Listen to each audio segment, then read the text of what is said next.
and inside. And so we honor that part of the divine that is within us. And I'd like to invite you to remember it's in all people. God above you, God behind you, God to your right, and God to your left. God below you and before you, all around and inside.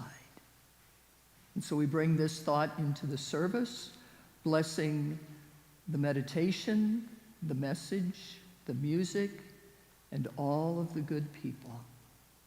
So it is. Amen.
Namaste greeting, handshake, or hug.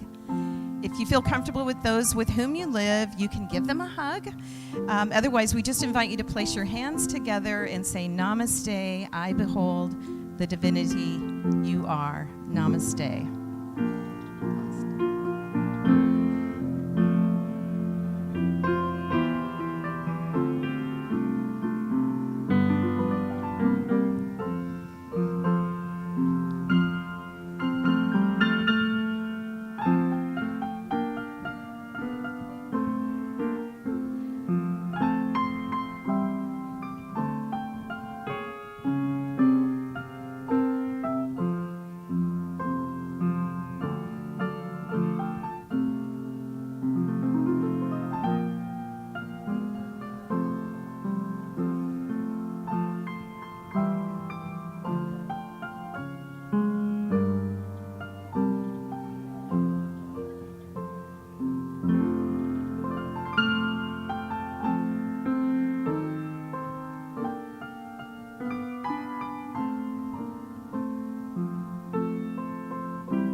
I want to extend this Namaste blessing out to our Northwest region. Namaste, Northwest region. I also want to extend this out to our nation, the United States of America. Namaste, USA. And finally, I want to extend this Namaste blessing out to our entire planet Earth. Namaste, planet Earth. Namaste.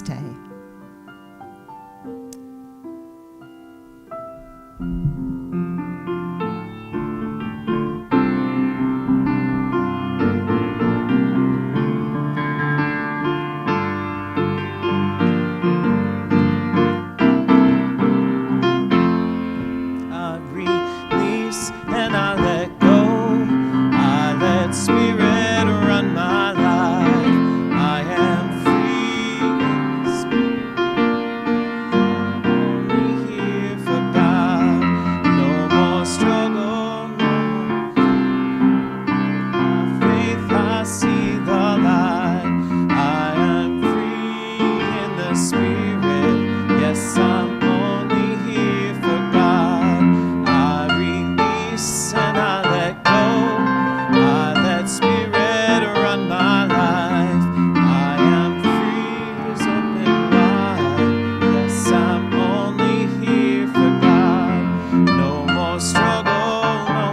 strife. With my faith I see the light. I'm free in the spirit. Yes, I'm only here for God. I release and I let go. I let spirit run my life, and my heart is open wide. Yes, I'm only here for God. No more struggle, no more strife. With my faith I see the light. I'm free in the spirit. Yes, I'm only here for God.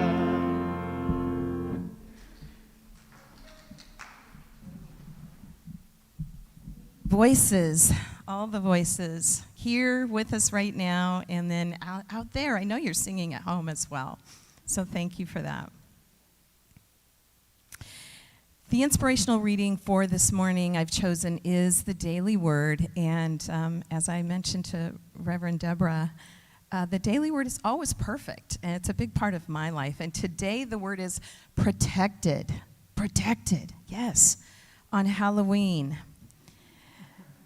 Right? It is important to know that. It's a beautiful, beautiful day, and some beautiful spiritual meaning around Halloween, but it also has other things going on too, right? So the daily word is protected. I find my protection in the light of faith and truth.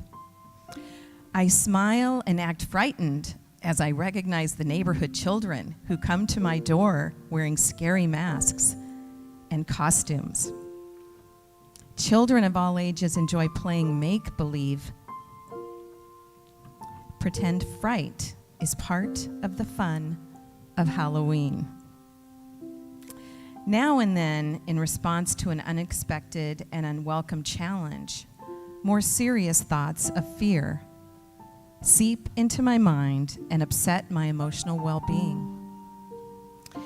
At the first hint of unease, I remember that all of the protecting power of God is as near as my next thought.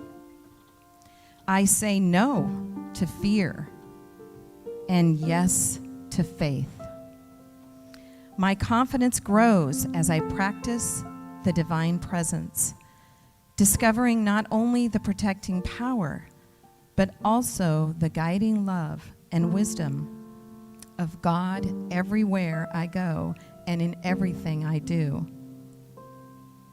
For who is God except the Lord, and who is a rock besides our God?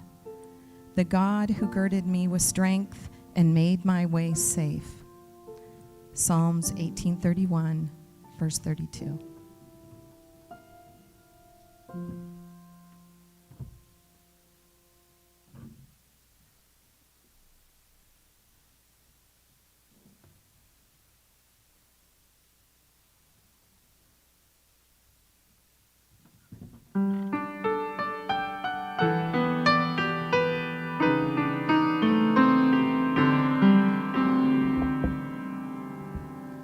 Make me a servant, humble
Thank you, Margarita. Thank you, Cerny. You find the best people. Yes, and today was a real showcase for you. The organ, the flute, how wonderful. Yeah. And again, so great to have you here with us. So, good morning. Good morning. Good morning to those of you that are here. Good morning to those of you that are at home or in your cars, comfortable in your pajamas, or however you're doing Sunday this morning. It all works. This is Unity. Who you are, we love, and we behold the Christ in you. So we are in a series, and it is based on Brené Brown's work. It's called Braving the Wilderness, and it's a practice of bravery, courage, and vulnerability. So I wish we could just stop and pass a microphone around and see how it's going. You know, that word, the V word, vulnerability, that was the only way I could say it for years, the V word. Because it just wasn't like a part of I wasn't owning that part of myself. To be that open and that available. And you know, we can even do that in spiritual communities. We can hide who we are and what our experiences are behind a smile, behind our positive thinking, behind our I behold the Christ in you. Now, I'm not putting any of that down. All of that is good. And I'm just saying, we can hide behind that and not allow people to really see who we are. So we're going to talk about that a little bit today. And my title is kind of a toned-down version of Brené's, Speaking Your Truth, a Spiritual Practice. So really, to be able to speak our truth takes something courageous from the inside out. So when I spoke with you a couple of weeks ago, I introduced you to or reminded you of Bastian, the 12-year-old boy in The Never-Ending Story, who managed to find himself in a bookstore running away from other boys who wanted to throw him in the garbage, literally. And when he entered the store, the shopkeeper had a book in his hand. You'll recall the name of it was The Never-Ending Story. And as he talked to Bastian, he made it clear that that book was not safe. That there are books you can read and you can become the character, and at the end of the book, you set it down and you walk back into your regular life. But the never-ending story, not safe, because it changes you. Braving the Wilderness is that book. If you let it, it will change you.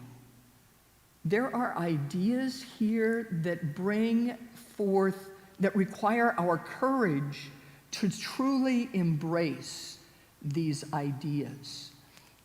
So when Brené talks about the wilderness, she's talking about those places in our life. Now we can go to the wilderness, but she's talking about those places in our lives where we're uncertain, where we don't know what's around the next corner, where we're on new territory.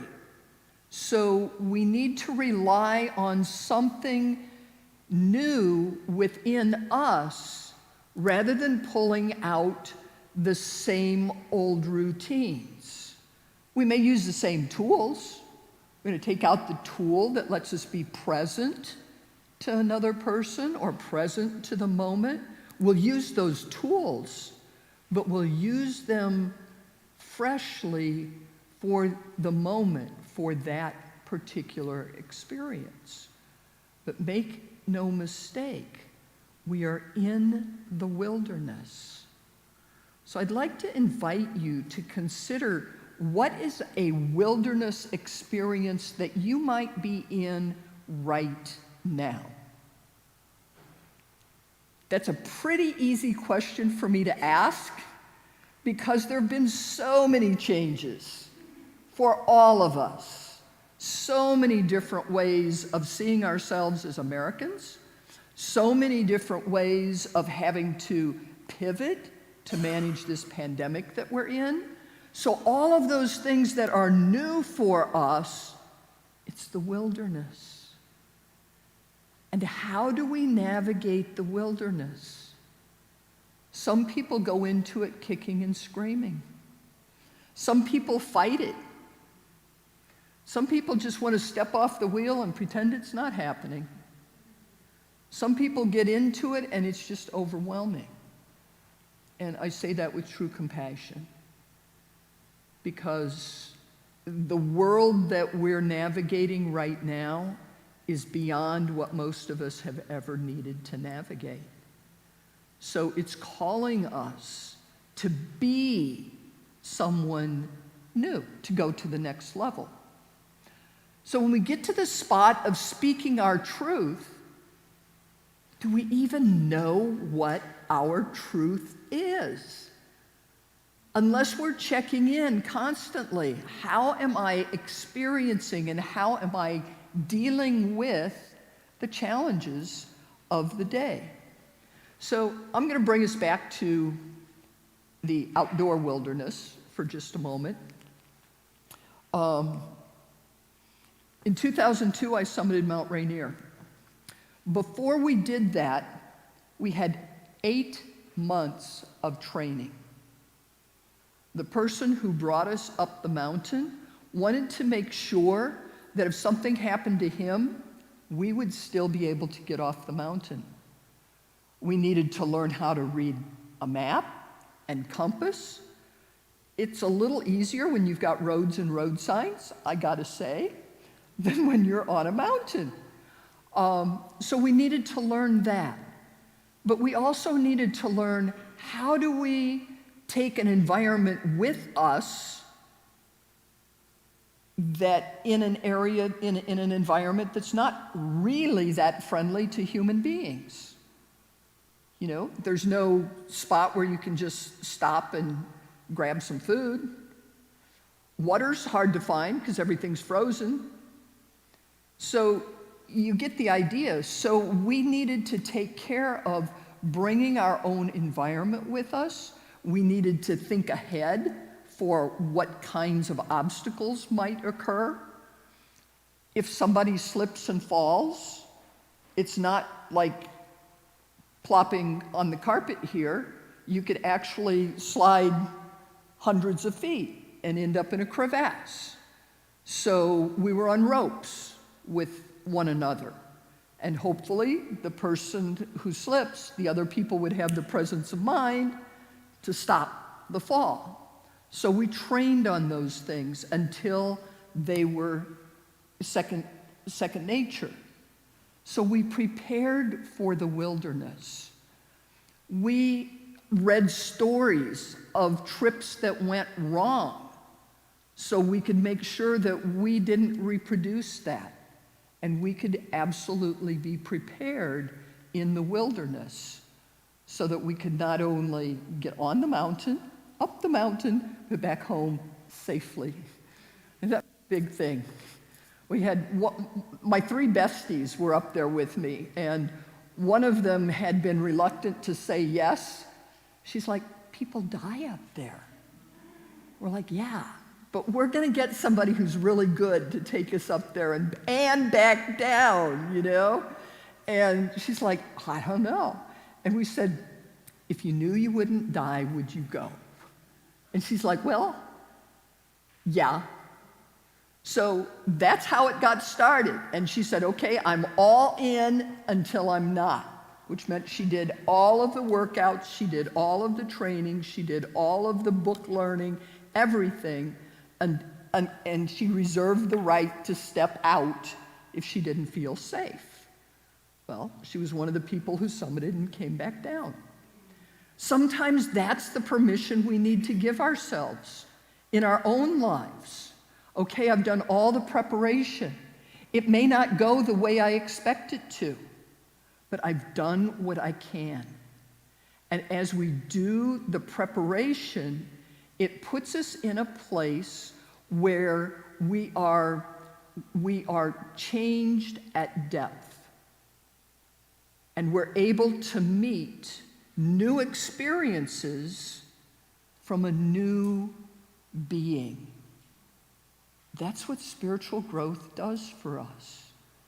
So I want you to think about your pack that you bring with you in life to make sure you've got the environment you need, whatever that is. On the mountain, it's water, it's food, it's climbing gear, it's something to keep us warm, it's all of that. And a camera so we can remember that we were there, you know.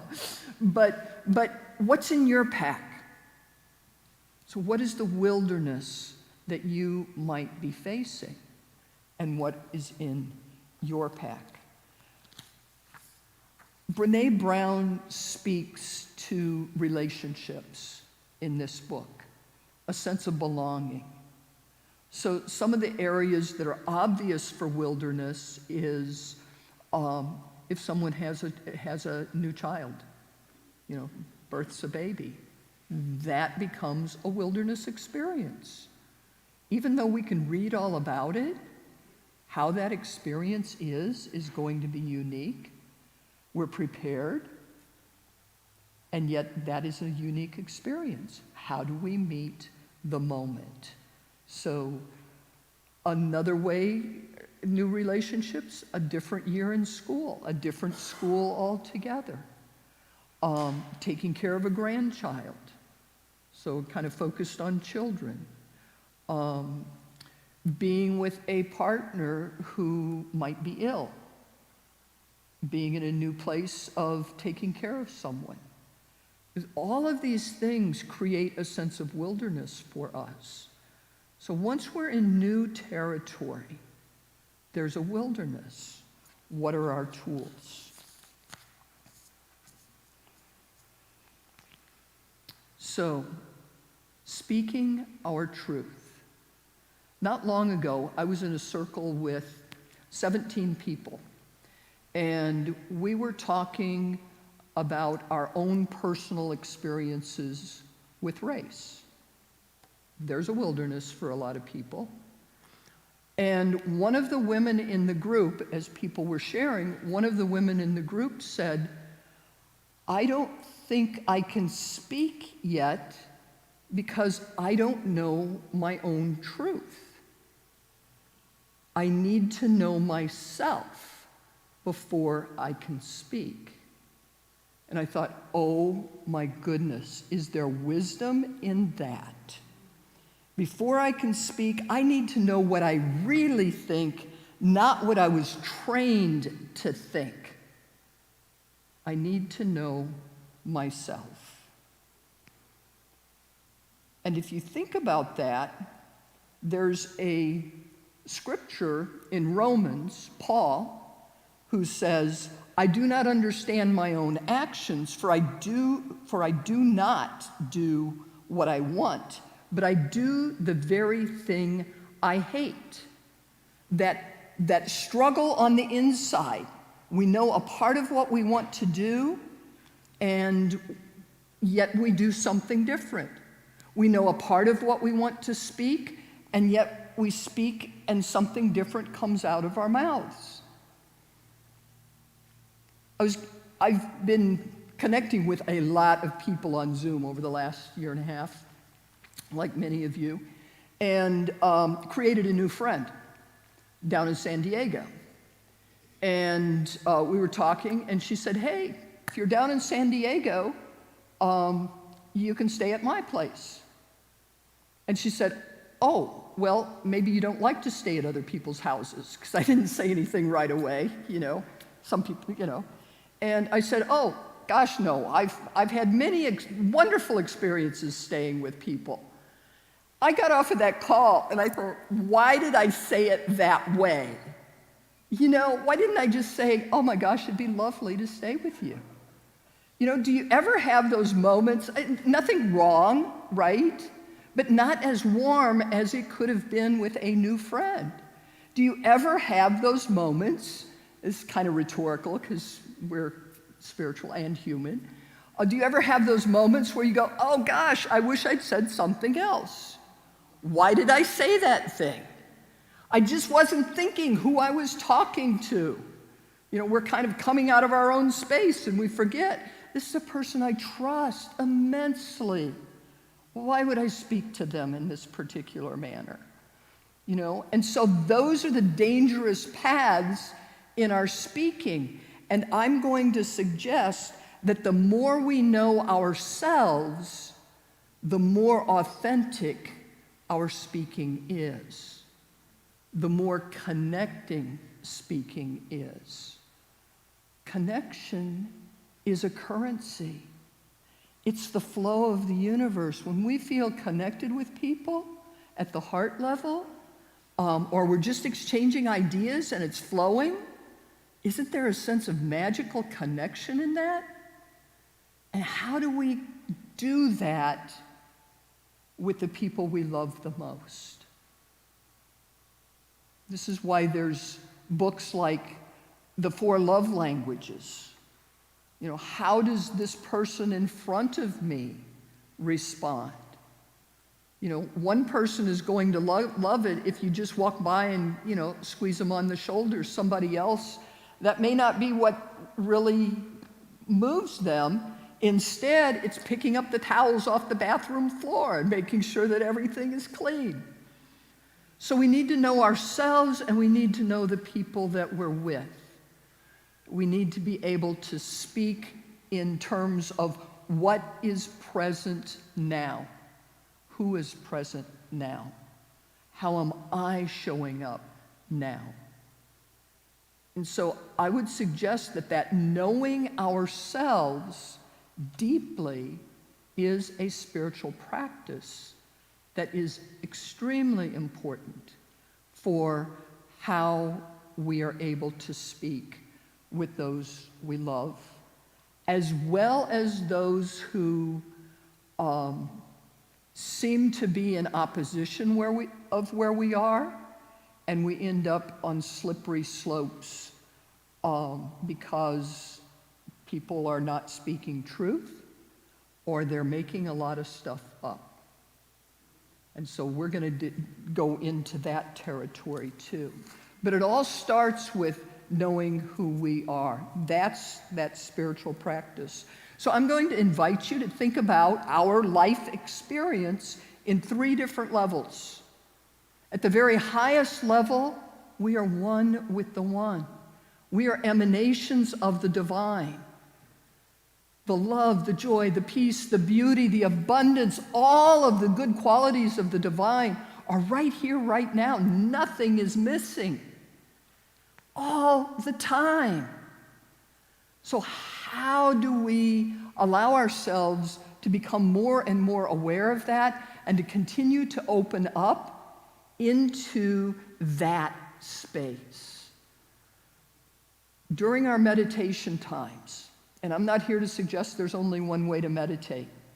You can meditate walking. You can meditate gardening. You can meditate sitting with your eyes closed. There are many, many different ways to meditate. The important thing is how it's penetrating your heart and your mind. So, at the very highest level, we are spirit, and we remember that with God, all things are possible. So we want to immerse ourselves in that energy in a way that it lifts us up, in a way that we experience a higher vibration, in a way that we experience the joy that's available to us. That's the very highest level. That is, we are one with the one. There's another level. That's our own individual experience. That's how you grew up. That's the stories you tell. It's the body you live in. It's your moment-to-moment expression. It's what you love to do. It's your unique individuality.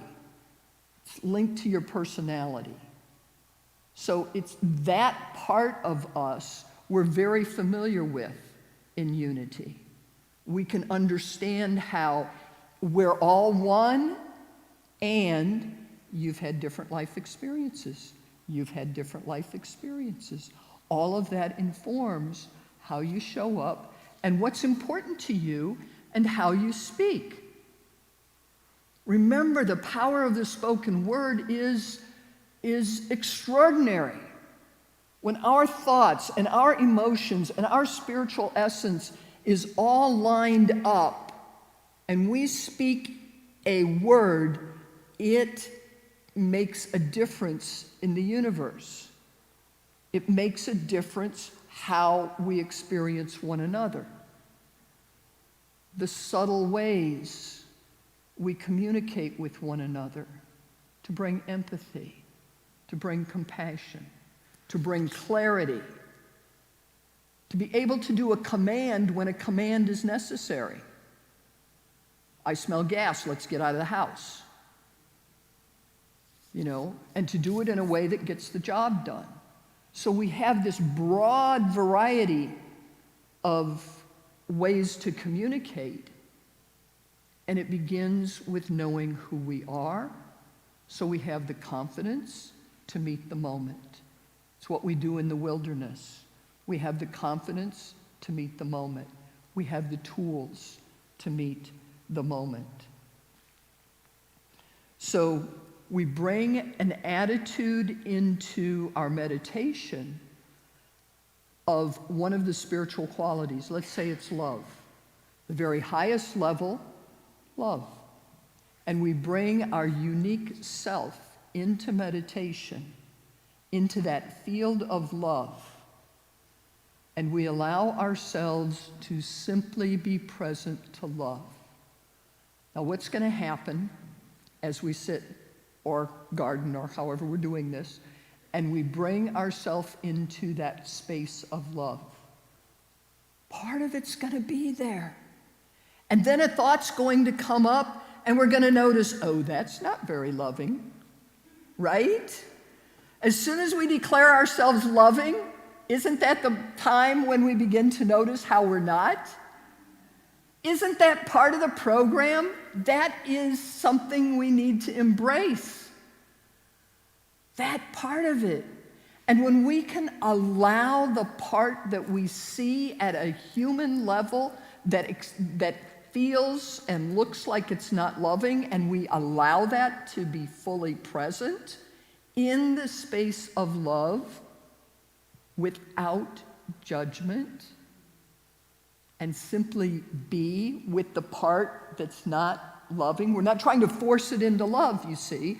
We're experiencing it in a field of love, trusting love to reveal what needs to be revealed so that we can come into that space of full loving. And what happens is, over time, the parts of us that are not loving they dissolve into the field, and they're embraced, and it's all love. That's the process of moving from our personality self to our individual self. As we do that, how does it impact our speaking? Have you ever noticed that when you're talking with somebody else and you can't find the words, or you say something that you wish you hadn't said, for the most part, there's some level of fear. We might not call it fear. It might be anxiety or nervousness. It might be reluctance. It might be resistance. All of that has some level of fear in it. So when we go into the meditation and we take that part of ourselves that is the human part and allow it to be fully present and embraced, we are changed at depth. That's what that means. So we're working between we are all one and I'm an individual and this is my individual experience. We're allowing ourselves to be changed. There's another level in between those two that we often don't talk about in unity. It's the really human part of ourselves where we are a part of a tribe, a group. So women have different experiences than men. It's that. At the very highest level, we are all one. We recognize femininity, we recognize masculinity, we can raise ourselves, we all love, and yet there's a part of us, because of the body we live in, that experiences the world differently, men and women. And we can see that in other ways throughout our society as well. We've got a lot of identities that we're looking at these days. That lives in that level too. There are other ways we're in that space. And I'm going to give you an analogy to help pull this all together. But there's another way that we live in that space. And that is, if you learn a skill.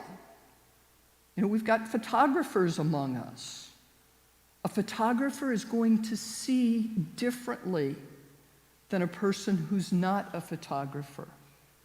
And when they're talking to other photographers, there's a language that works. We've got musicians among us. And while we can sit and listen and enjoy the music, it's a different conversation than when a musician is talking to another musician.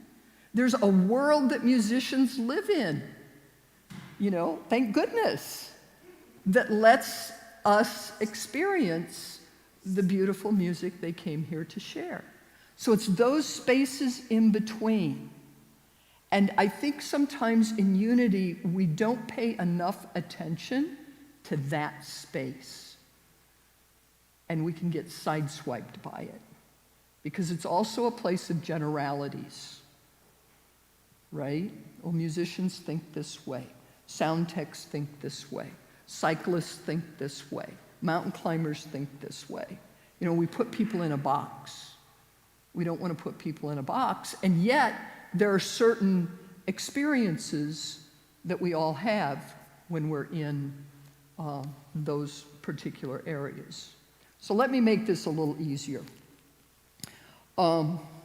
Let's say that, do we have any master gardeners in here? Somebody who's really, really good with gardening? Anybody who want to claim it? Did I see a hand? No? Okay. Well, let's say, okay, we're starting to point at each other now. This is fun.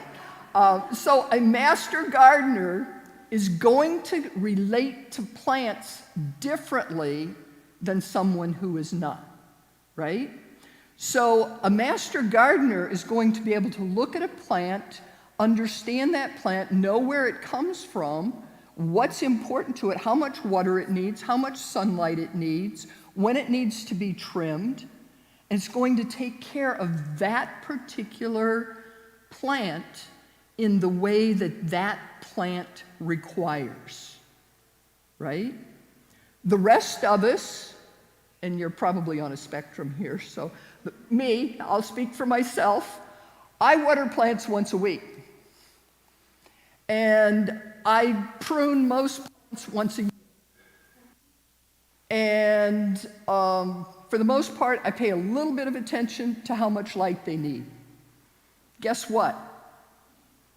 I've got a whole lot of plants that don't make it. Right? And that's what happens when we try to treat everybody the same. So it's that ability to be able to see the uniqueness and serve that uniqueness that has the master gardener be so good. They love their plants. They nurture their plants. They see their plants. How can we be master gardeners for each other? It starts in here, and then it goes to how we relate with others.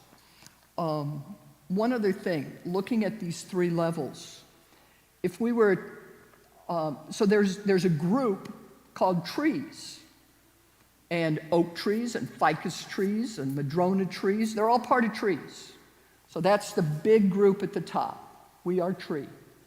Then there is groups of trees, like I just shared, madronas, oaks, fir trees.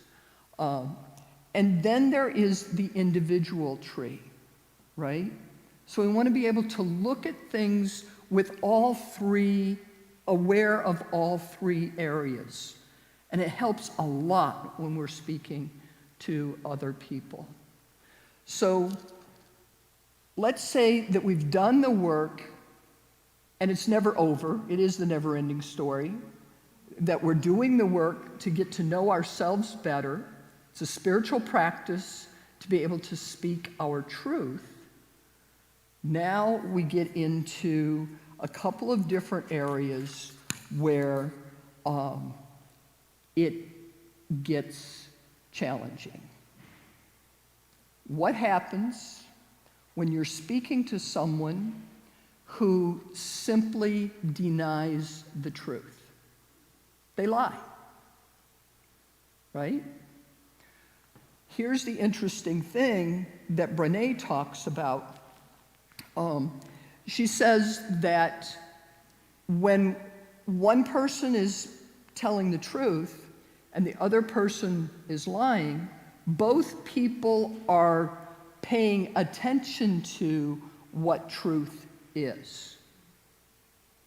So it's just different sides of the spectrum. There's still truth in the center. This is important when we're setting boundaries. You know, to be able to say, well, that's simply not true. This is what happened. We're both on the same plane of truth. She also speaks to when people are just making stuff up. So I'm going to suggest these are the folks that are graduates of MSU, making stuff up. Okay? Got a few graduates in here? And we've all been on both sides of this, right? But when we're in a conversation with somebody who is just making stuff up and there's no truth inside of it, that can be a really, really challenging conversation to have. We're seeing a lot of that in our country right now. People just making stuff up. And then how do you respond to that? If we try to respond to making stuff up, we jump right in there with them. So how do we bring it to the next level? This is where your meditation, your practice in advance makes all the difference. So we're not hooked by the person who's making stuff up. Or we don't resort to making stuff up. You know, we live in a world where, gosh, there's so much information, we don't want to say that we don't know, we just make stuff up. Or somebody's speaking, we didn't hear everything that they said, and we pretend that we heard what they said. There's a lot of ways to do this. We're pretty creative as human beings. So what do we do when we're in that spot where somebody's making stuff up? One of the things that we need to do, one of the options available to us, I should say it that way, one of the options available to us is to reframe the conversation. This is one of the places where we get caught. So here's an example, close to home. My family lives back in the Midwest. I love my family very much. They've been part of my life my whole life, right? I mean, it goes without saying, right? Nevertheless, there's kind of this little underlying thing. If you really loved us, you would live here, right? Not here, here, Midwest. If you really loved us, you would live here. You say you love us, but I don't see it. You live way over there. So it's like, okay, are we talking about love or are we talking about location? How many of you find yourself in conversations like that? And my sister, love her to pieces, will go into that, you can't possibly love me because, and she doesn't say it like that because she's too sophisticated, but it's like, how do you work with that? We have to reframe it, and so the conversation could go something like, what we're talking about is love, right? Now, when your husband gets on an airplane and flies to do work for his company and he's not in the St. Louis area, does he still love you? Well, yeah. So we're talking about love. We're not talking about distance. Oh, don't you do that to me, right? As soon as we try to reframe the conversation, what we do is we put ourselves in the wilderness. Because the way the conversation is framed is designed to keep us quiet. I'm going to bring something else in as well. Our school board elections are coming up, and critical race theory has been quite the thing. And I don't know if you follow that. I don't know what your opinions are. But here's the thing. If what we're talking about is critical race theory, we're totally missing the point. What's the point? What do we want our kids to learn? How do we want to equip our kids for the world that they live in? How do we do that? That's what we need to be talking about. So you can see this over and over and over again in so many of the conversations that are present in our world right now. It's taking us away from the center of what it is that is important. So how do we show up to that? When we've done our work, we can show up and be present rather than react. We can show up and be present rather than be fearful. We can show up and be confident that Spirit is going to give us the right words to say rather than show up and just be quiet or don't show up at all. So we're in brave new territory. We are braving the wilderness, no matter what the conversations are that we're in. If it's with family, if it's on a national level, if it's in our workplace, no matter what the conversations, are we in the same conversation with the person we're speaking to, or are we just making stuff up? And then we get into an emotional place where truth is just gone. Now it's all about emotions. And this is not bashing emotions at all, but we can get so emotionally engaged that the truth gets set aside. So what Brené Brown addresses in this chapter is how do we show up when one party or one group, I'm not talking about party, I'm talking about one person or one group doesn't want to deal in truth. We can lose our minds, or we can take a breath, get present, and say, what do I really believe? Who am I really in this place? And we go back to the person who was in the group, 17 people. Before I can speak, I need to know what I really think, not what I was trained to think. I need to know myself. So you've got the book. I hope you're reading it. Brené gives you some wonderful strategies to work with. If you're in a study group, you've got an opportunity to speak with other people and take this deeper. What I'd like to leave you with is it all begins in here. It all begins with Spirit. And just like climbing Mount Rainier, we take our own equipment with us. We need to do that in life as well. Take our tools, do our work, do our practices, and bring that with us. It takes courage, But when you bring an awareness of God, God's always with you, but when you bring that awareness of God with you, you will prevail. Yeah. So, when people show up making stuff up, don't try to win by making stuff up back. It just doesn't work. Okay, namaste. And let's take a moment to drop into meditation.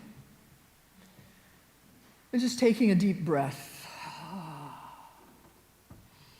As we breathe out, breathing out anything that needs to be released. That beautiful song that Joey brought us through this morning, I release and I let go. And breathing in the love, the light, the joy, the very essence of the divine.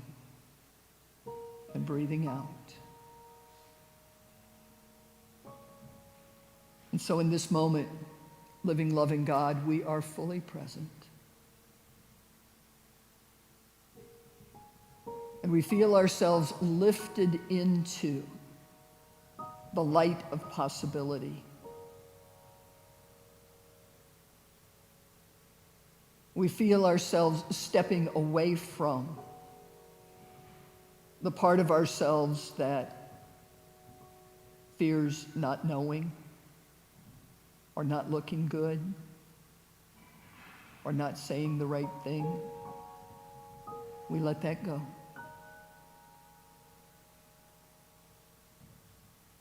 And we feel your presence surrounding us,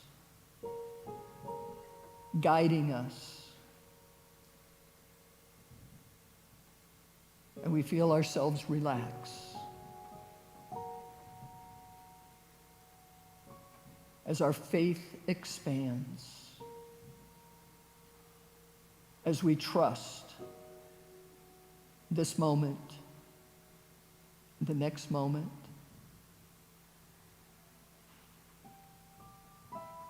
and so right now, we feel what it feels like to be buoyed, to be trusting, to carry our environment with us, no matter what the seeming pressures are around us.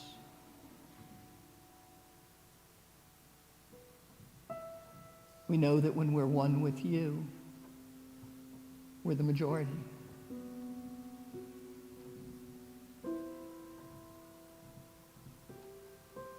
And so in that space of deep knowing, I invite you to look at the wilderness experience that's in your life right now.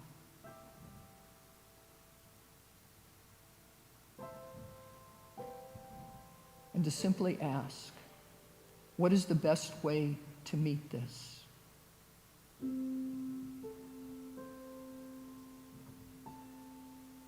Do I meet it with silence? Do I meet it with conviction?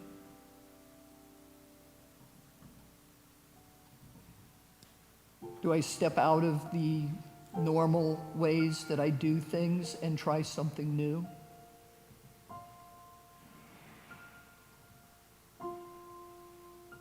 Do I take out a tool and polish it up?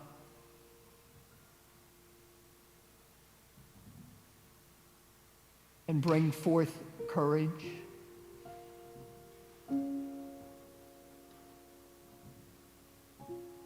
And so whether it's with a family member, a friend, a colleague, whether it's with someone I've not yet met, a stranger,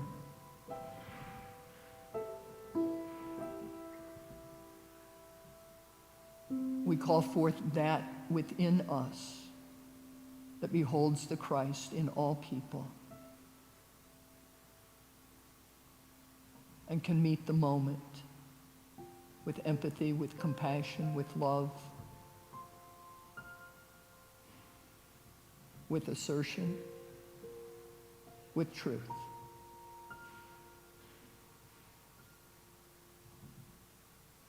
And so for just a moment, with that wilderness experience on your heart, call forth guidance. What is yours to do, to say?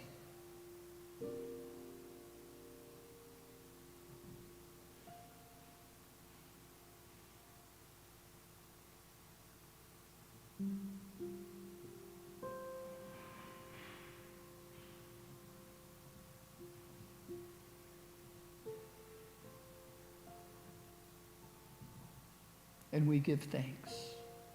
And with a mighty sense of expectancy, we are willing to do that which is ours to do.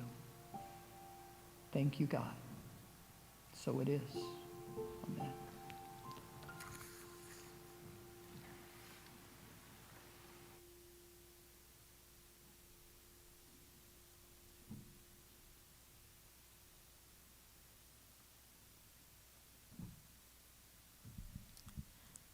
Thank you, Reverend Deborah. I took a couple notes because I specifically wrote down, what do I need in my pack today? And then tomorrow, and then tomorrow. And it inspired me to think about, am I preparing myself for every moment and interaction and activity in my life, personal and professional. And sometimes I find myself in the thick of it, and I know God is always there, but I want to get to a place where I take God with me and be more prepared. So thank you. Thank you. So what do I need in my pack? That's my work right now. I'm going to be working on that. We want to welcome our newcomers and live streamers. So we'd like to thank all of you who might be joining us for the first time online. Thank you for sharing your consciousness and your love with us. And if you've joined us before, welcome back. And if you've been with us for a long time now, welcome home. And to all of our live streamers, we want to share our unity blessing. So to our live streamers and our newcomers, we want to say, we love you, we bless you, we appreciate you, and we behold the divinity you are. Yes. At this time, we'd like to prepare for our love offering and invite Margarita Wiggins for her next song. This is the time in our service where we get a chance to share of our financial blessings with this spiritual community, and there are at least 3 easy ways to do so. You can visit our website at unityofsouthsound.org, and in the upper right corner of the homepage is an orange donate button. And you can make a one-time or an ongoing donation there. It's simple and it's totally secure to do so. You can also call our office at 253-301-0385, and someone will pick up and help you with your donation.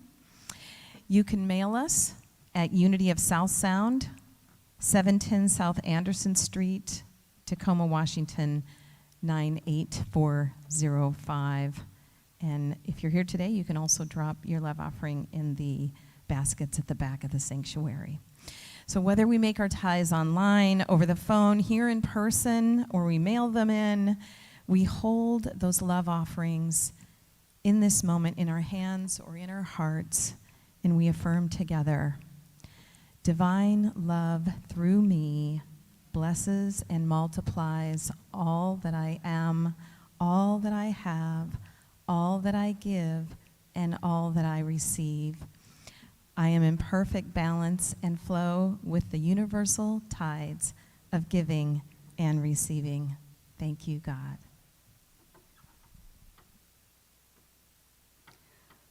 Oh, let the Son of God enfold you with the spirit of His love. Let Him fill your heart and satisfy your soul. Oh, let Him have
Thank you again, Margarita.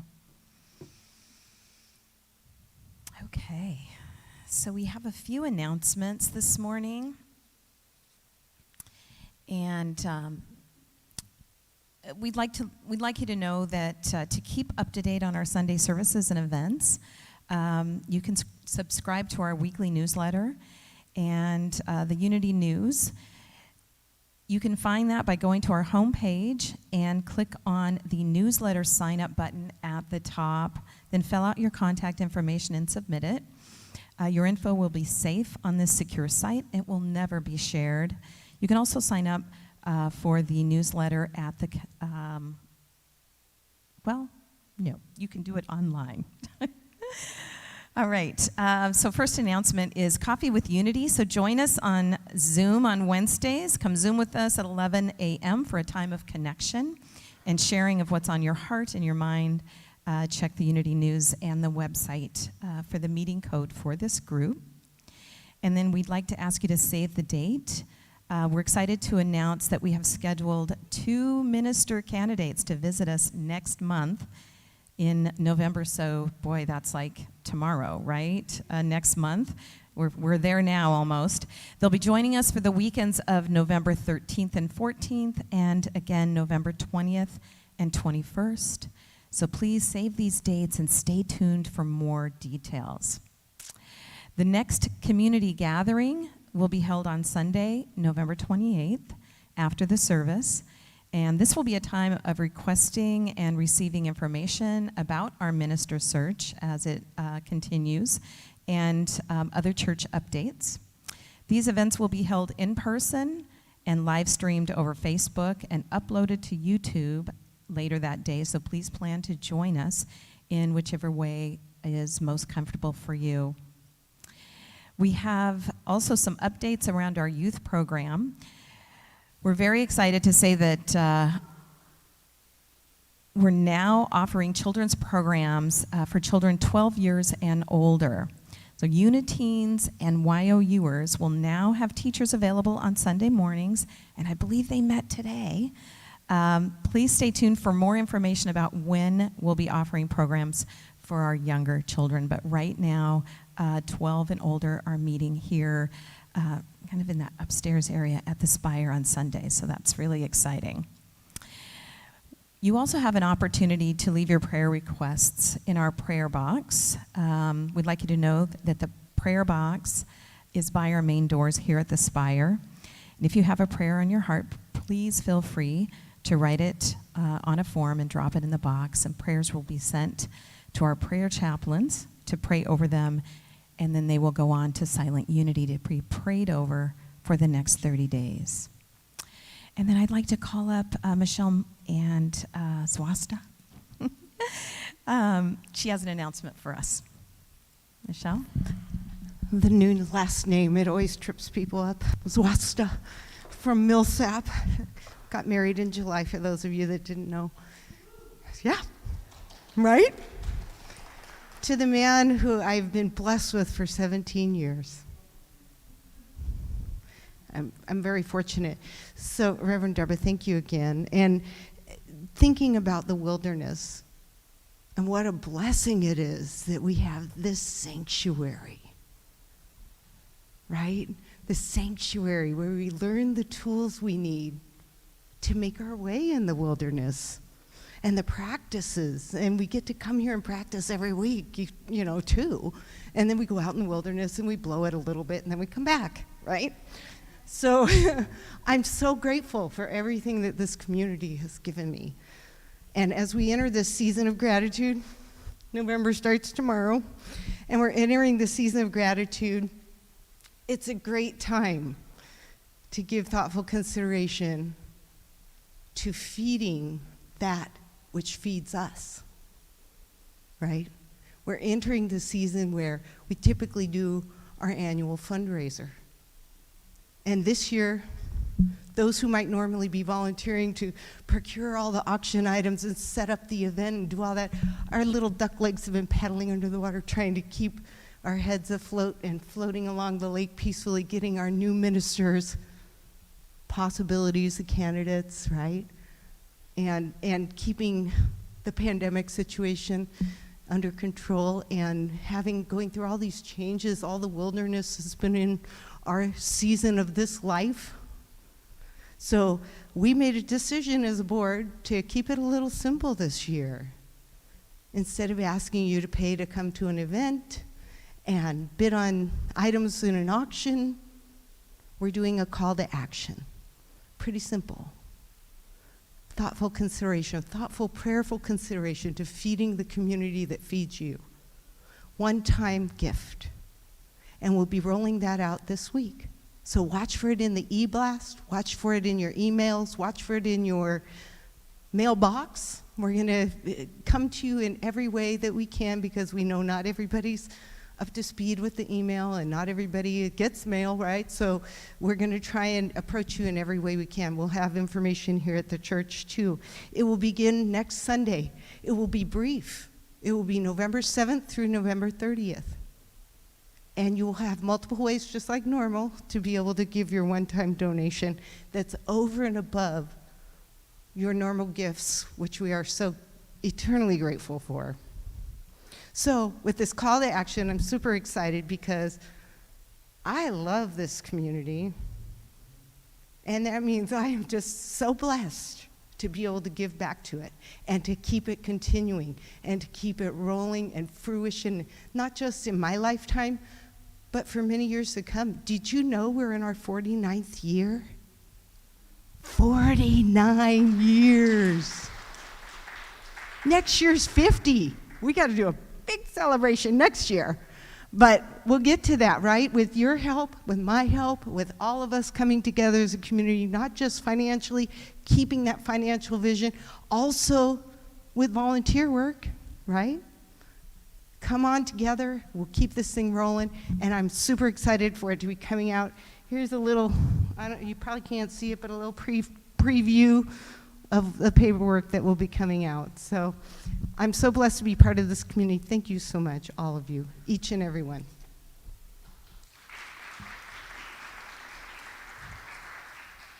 Thank you, Michelle. And yes, I have to stop and remember your new last name, and it reminds me of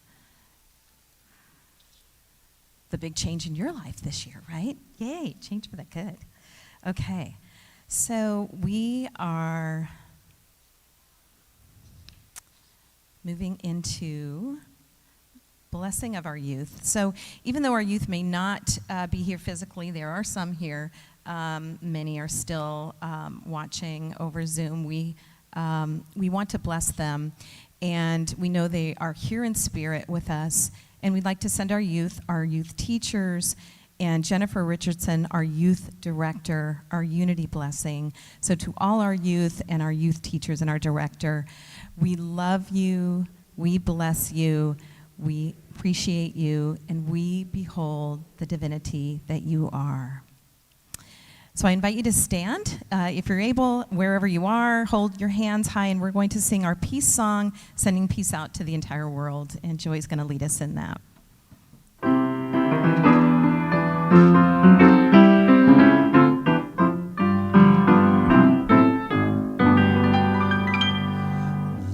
Let there be peace on earth, and let it begin with me. Let there be peace on earth, the peace that was meant to be, with God as creator, family all are we. Let us walk with each other in perfect harmony. Let peace begin with me. Let this be the moment now. With every breath I take, let this be my joyous vow, to take each moment and live each moment in peace and harmony. Let there be peace on earth, and let it begin with me.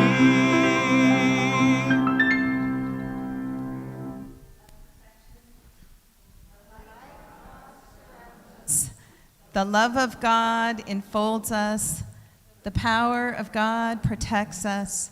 The presence of God watches over us. Wherever we are, God is, and all is well. Thank you, everyone. Happy Halloween. Stay safe. Have a great time out there. We'll see you here next Sunday, and have a blessed week.